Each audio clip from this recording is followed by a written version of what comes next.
some entrepreneurs, which you might say female entrepreneurs, fall into a category of being less confident. I mean, it's absolutely proven, and in our data, that on average they just ask for less money. So I think we're a nice home for that. I think people get that they will be listened to and spoken to as an equal and not feel judged because they don't understand every single tiny bit of their balance sheet. This is The Summit by Fearless Ventures. I'm David Newns, and every week my co-founder Dominic McGregor and I will be talking to inspirational leaders about their experiences as they strive towards their summit. Hi everyone, thanks for joining us here at The Summit. This is Fearless Ventures podcast, where we talk to amazing, inspiring leaders from all sorts of different industries, whether they be entrepreneurs, corporate leaders, or people who've done amazing things. Today, we're here with our very own Rachel McDonald, who's the MD of Fearless Ventures, and we're really excited to learn about her journey. Thanks, Rachel, for joining us. Well, thanks for having me. Great to be here. I'm looking forward to it. Talk to us about how your career started, Rachel. When you were at school and university, what did you actually want to do, and how did you end up where you are? Yeah, I mean, it's definitely probably a story of two halves, in that school wasn't really, I mean, I loved school, but certainly not from an academic perspective. I was very mediocre at school. Certainly don't think I worked particularly hard. And then I, did my A-levels and thought I wanted to go into the family business, go into construction. And I went for an open day at Leeds University, and I was the only girl literally doing quantity surveying. Yeah. And I just thought, I'm pretty tough. I'm okay at being the only girl in the room, but this is a bit much. So I actually my sister had started working at an ad agency. So I took a year. I went to see the course tutor and said, I haven't got the grades to get on media. What can I do to get on this course? And he said, if you go and do a year in industry and prove to me you really care about media, then I'll let you on the course. So I took a year out and got a job in an ad agency in Fallowfield as a receptionist, because I wasn't qualified. I was 18 years old, But by the end of that year, I'd been promoted to be PA of the CEO, and then I'd been promoted to be a PR assistant. And I just knew this was where I was starting to get excited about. And then again, I guess at uni, I enjoyed it, but I had a good time. I did the work, didn't let anyone down, but I didn't excel. And I think it was just then when I got my first job in London, I just realised I loved it. It was definitely, I still bump into people from school, awful school reunions and things like that, where people will say that you weren't the one that was supposed to be a CEO of a big company. That wasn't, that I guess that I quite rebellious at school, quite, interested in not particularly thinking that career was going to be the way it would go. And I just happened to get into an industry that I loved. And so, because it was a joy, working really hard and working weekends was just fun. I loved it. So it was just, that's how it all sort of started. Amazing. So you have so much passion for media, right? It comes across in everything you're about, really. Yeah. What do you think fundamentally drove you to kind of do better and better and rise all the way up to being the CEO of Dentsu North? I think loving it is part of the fun, but I think the reason that I love media, it is media that I love, but the reason that media is so fun is there's absolutely no way of being ever bored, because you work with, during my time as being an account director, I've worked on GHD, so you get to know everything about the hair straightening hair, but not that you're allowed to call it that, but the hair tool industry, to working on Holland Barrett, where you get to know the VMS market really well, to work, and retail is really addictive. So that's one of the things, that immediacy of you do some TV and it hits on sales the next day. You're always working in a different sector and with a different client. One of my old bosses, Dave, used to say that he could send me to a PLC board meeting, but he could also send me to Gala Bingo in Newcastle, and I'd get on with the people. So it was just different people and different challenges, but all sort of culminating in the same thing, because everybody wanted the same thing, right, which is growth. That ability to never be bored and have a different day every single day is what, was probably what I just loved about it. Yeah. So it never felt like hard work. Yeah. Well, occasionally it felt like hard work. And do you think you're proving something to your family in this process? Well, I am the youngest of four. And my dad is Irish and moved over when he was 14 to England and did really well for himself. So I think, maybe, I definitely wasn't the one that anyone thought would be the successful one, but I think we're all pretty successful in our own rights. I'm definitely a people pleaser. I definitely like, what drives me is people being impressed by me, or people feeling, people appreciating me is definitely part of the driver. I mean, obviously success has other nice aspects, like getting rewarded from a monetary point of view, but it was definitely achievement that drove me to want to keep going and do more. It was, I like good feedback. That is definitely part of it. Yeah. And I think that flips when you have children, right? Being a good role model to them. And I love it that they know that mummy's job's important and mummy works, and that's really important to me. So I guess that as an extension, absolutely. And you were in the media industry when it went through a big period of transformation. I mean, there's arguably still a lot of transformation to happen. What role did you play in that? And, how did you see that play out? Luckily, I was pretty young when it all started to happen. I remember I worked in an agency in London, and obviously massive TV department, massive press department, and there was this little internet department, and people started doing PPC and Google, but at first, I think luckily I worked on clients like Microsoft was a client and Expedia was a client, so we had to embrace it early. But I think one of my sort of things in life is if you're slightly scared of something, absolutely run towards it. No one knew what they were doing, and we were all learning together. And we were, I've launched websites alongside clients for their first ever website and built, direct businesses along with them. And so I think just the fact that embrace it early. It was great for the media industry. When you first worked in it, and there was 5 or 6 channels, and there was these kind of options over here. This whole world that sort of democratized it for people was just exciting. So I think I just leaned into it. Just thought this is good. This is exciting. And one of the reasons, because when I then moved back to Manchester from being in London, I went to work at what was then a company called MediaVest. One of the reasons that we were acquired 10 years later was how digital we were. So I think as a group, we just got it. We just thought this is the future, and you've got to keep doing all this other stuff well, but invest over here. And we were brave. We trialed new things. We got things wrong. We trialed new products. We'd white label stuff to try things out. We'd be transparent with our clients that let's all go into this together. It was a brilliant time to be in media, and I think it still is, because it's still really fast moving. When you entered the industry, how diverse was it? You became a very senior female in the whole industry. How did that feel? Actually, media is very, very good in terms of split of females and males. If you do overall, often it's 60% female in companies, but if you do leadership, it's all male. And in my first agency, I had a really strong mentor as a woman, a lady called Priscilla Rogan, who was fantastic, and she taught me loads of good lessons. But then when I moved north, my bosses were all male. And there was some senior women, but less so. I didn't have a female mentor then for a long, long time. The real issue in media was that most people had a wealthy background. Right. My first job in London, I think I was paid 10 grand a year, and you were living in London, central London. It was pretty impossible to have done that if you didn't have some backing. And I was lucky enough to have some backing, but that did make it really, that's the real issue in media, is getting into it. If you don't have a background where people would support you. There was a lot of, more so on the creative side, but there was a lot of, free internships, like people just working for free to get into it. So that made it completely undiverse from that perspective. I think certainly at Dentsu, we did a lot of work on that. We had a lot of initiatives called The Code. We'd go into schools to help people from a really early age, but it's still a problem. And I think, well, from a female perspective, certainly it's come a long way. From a diversity, from a social perspective, it's got a lot of work to do, and from an ethnic perspective, a lot of work to do, especially in the north, and that is a part of talent pool as much as anything, but there's a lot of work to do. I'm really honest about this. I was quite late to the sort of female empowerment movement, because I just had a really good experience pretty much. I had a really supportive boss who never made me feel like that my gender was of any relevance whatsoever. But ultimately I did go on maternity leaves. Those things do happen to you, and those things, I think that possibly set me back slightly. Yeah, I do think if I hadn't had babies and hadn't taken 9-month maternity leaves each time, I could have perhaps been further sooner. But overall I felt really supported. But what I began to realise, that other people weren't as supported as me. And actually, I was promoted on my second maternity leave to MD of Cara. And that story, people repeat it to me constantly wherever I go. People ask me about that experience. And for me, it was great. It was like, oh, that's great. They want me back. Definitely good. And I think they were pretty much making sure that I did come back. So, that was a nice tick for me. Like, they definitely want me to come back. Great.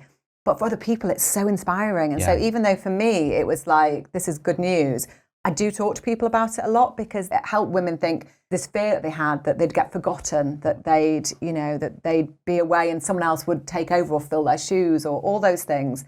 And it's just about, so I do talk to women about it a lot, that you've just got to believe in who you are. And, people, if you're very, very good at what you do and you work hard, everyone's going to want you back and everyone's going to try and keep you happy and keep you in the industry. And so I have had a really positive experience, but I realised that not everybody else had that same experience I did. So I do try and, certainly moving into this world, I've certainly been very involved in the Investing in Women's Code. I support FTSE North. I've sat with Alison Rose from NatWest on a round table and talked about this, because if we think there's a problem in media, there's a real problem in investment world. So, it's something that's become more and more important to me as I realised other people's journeys weren't quite as simple as mine or as easy as mine.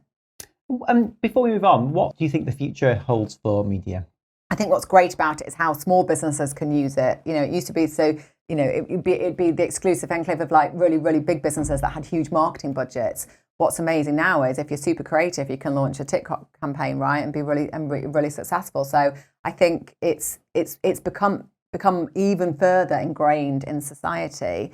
And I think getting successful people, whether they be agencies or consultants or marketing experts, to help businesses navigate that is just going to become more and more important. And I think we've seen a real shift, haven't we, in it used to be that it was COOs that were always CEOs. Now CMOs are getting that foot at the table. And I think it's a really bright future. And I think different models will come out. I think the agency model is a great model. And I'm a big supporter. I loved, my time at Dentsu. I think we did a really good service for our clients. But I think there's other models at play. And I think in-housing, and I'm not trying to sway this straight into an academy situation, but, getting people in your business who have a strong understanding of lots of areas is going to be vital for businesses to grow. So I think it will adapt, but I think it's a really bright future. Yeah, very exciting. So now you're here at Fearless Adventures, RMD. Yeah. Why are you here, Rachel? Question. So leaving Dentsu was a really hard decision. There was a lot of changes. We've been acquired. We were integrating. The new jobs for me looked like big jobs, which all looked really exciting, but meant huge amounts of travel. And at the time, I had a 7 and a 9-year-old, and that just wasn't where I saw the next 5 years of my life being. And so deciding to leave Dentsu was a really, really tough decision. So I actually got a work coach and spent some time with a lady called Sally. Amazing. And one of the things we did is we wrote down all the things that I was excited about, because although I loved Dentsu, I've been there 19 years, there were some frustrations that come, or what bits of your job you don't love. So I wrote this list of things that I really want to do, and it's things like get back to helping small businesses, be part of building something again, not just maintaining, and be part of building something again. Use your experience to really help businesses grow. It was like this list. And at the end, Sally said to me, who's my work coach, so what is that job? And I was like, well, it does not exist. You can't, it doesn't exist, basically. And I don't believe, I'm not someone that sits around, writing manifestations, but I was off on gardening leave for 9 months, which was interesting. And you got a lot of calls during that time and lots of, interesting opportunities, some more interesting than others, obviously. And I said no to a few things or turned a few things down. And then you start to think, actually, maybe I need to start thinking about I am going to have to work at some point. And then Dom called me. And this ticked just so many of those boxes. Being able to actually use your media experience, but actually work with businesses where, no disrespect, but when you're working on Vodafone, you meet the CMO from Europe twice a year. And I don't know how much impact you're really having on that business. Whereas, and that's I'm not, obviously there is impact. It's important what you do, but to actually be able to speak to business owners, there's always a nugget in a conversation that that you wouldn't get briefed on if someone was telling you, it's that thing of being able to really get involved and really help people, and then be part of building something different, and not different for the sake of it, different because there is a need for what we're doing. And believing in that. And one of the downsides of agency is sometimes there's a little bit of friction between agency and client. And all of that is gone. We're all pointing in the same direction. We all want the same thing. There's no agendas. It is how do we grow this thing well and sustainably and in the right way, for the future. And it ticked the list, which is why I'm here. Fascinating. And you said before, there's a lot, I think we all agree, there's so much to do in terms of diversity and inclusion in the whole startup, but then the investing space. What are we doing to try and play our part in that? The Investing in Women's Code, which it was launched on the back of the Rose Review, has lots of pointers of how investment companies, one of the things is you sign up to it, and the thing you have to do is supply your data. So every time we get approached or we approach someone, we have to write, we have to say, is it a female or a co-founded, male and female team? What kind of money are they looking for? First thing is transparency, data. And by doing that, you have to look at it on we look at it every 6 weeks. We only have to supply it twice a year, but we actually look at it every 6 weeks because we thought it's best to keep a grip. And plus, because of where we are in the space, we get a lot of inquiries. So we feel quite responsible for that, for those entrepreneurs and those founders who are coming and talking to us. One thing is looking at that data, and the next thing is how do you impact it? And I think one of the things that we've done really purposefully is try and create a different atmosphere. If I could tell you the amount of people that come in here who've been to loads of other offices to meet other investors or VCs or who say, it just feels like I can come in here and be myself, that we can be relaxed. So I think from the get-go, it's not a you versus us situation. It's a, right, okay, let's talk. And I think a lot of honesty. I don't think you're for us, but we can put you in touch with someone else. Or we really love this. We're not sure if it fits in our model, but let's talk and find out. So lots of honesty, lots of, just keeping it a bit more relaxed. There's no need just because of what we do. It sounds formal and investing, and it sounds finance, and it sounds like it's super corporate. And that's not to say that we don't do all the right things. Of course we do. But we try and make it a relationship from day one. And I think that puts some entrepreneurs, which you might say female entrepreneurs, fall into a category of being less confident. I mean, it's absolutely proven, and in our data that on average they just ask for less money. So that confidence, I think we're a nice home for that. I think we are a nice space for that. I think people get that they will be listened to and spoken to as an equal and not feel judged because they don't understand every single tiny bit of their balance sheet. That we're here to support that as much as supporting their business journey. So, and I do see good things. I see really good initiatives from other big players in this space. I can't underestimate the work that Alison Rose has done and the Rose Review and the impact it's having. We're already seeing that numbers are up, and so it is working. I mean, it's a very low number. Everyone says it's under 5%, but it's growing. How much of the investment goes into female founders. So. It's positive, but there's a lot of ground a lot to do. Yeah. And last but not least, talk to us about Fields Academy. This is new to Fields Ventures, something we're both very passionate about. Yeah, absolutely. And my passion does come from a place of working at running Dentsu. We were the biggest employer in our sector in the north in Manchester. So we were poached from a lot. And so we had to build systems that we could bring people in and train them. But we would find clients who just couldn't grow because they couldn't get a marketing manager, or they couldn't get a marketing exec, or at the moment everyone wants content creators. Where do you find them? And obviously the bigger companies are able to pay more and recruit and do all that and attract the talent. So Academy does come out of a sense of the North is the most incredible place. We do have a talent shortage, certainly in marketing and digital marketing, and in other areas which we'll expand into, but for now in digital marketing.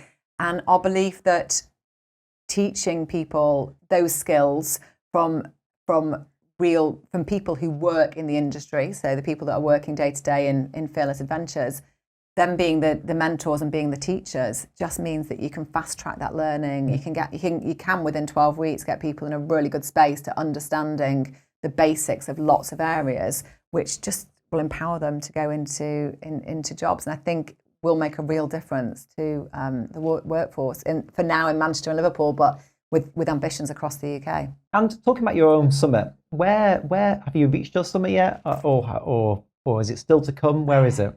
Yeah, and I'm sure everyone says this, but I've definitely, the one thing I have done is that by being CEO of Dentsu, what that gave me was a bit of control and a bit of I guess a bit of freedom, that you when I had my garden leave, I got calls about being a non-exec for some cricket board. I did say I know nothing about cricket, but they said they wanted that. I was like, I mean nothing. I got opportunities to move into this world from running that world. It happens not just if my background had just been media, I think that would be more difficult. But when you are CEO, people see you as a business leader. They know that you've grown, that you've transformed, that you've run teams, that they understand that. So you get options. So I think Summit for me had been that freedom to have a lot of choice about what I did next. So that in a way is definitely has been an amazing thing that's happened for me. But yeah, definitely not done. I mean, you don't grow, you don't join Fearless if you're done. It's not a place for you if you're done.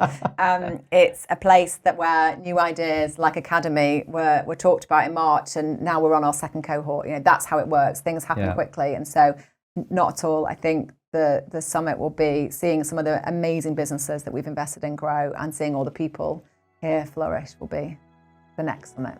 Amazing. Well, thank you very much, Rachel. Thank you. Thanks everyone for joining us today at Fearless Adventures The Summit. If you enjoyed this, please like it, leave a review and get in touch with us. We always want to hear from everyone, understand what you'd like to learn more about, and the sorts of guests that you'd like to see on our future podcasts. Thank you very much.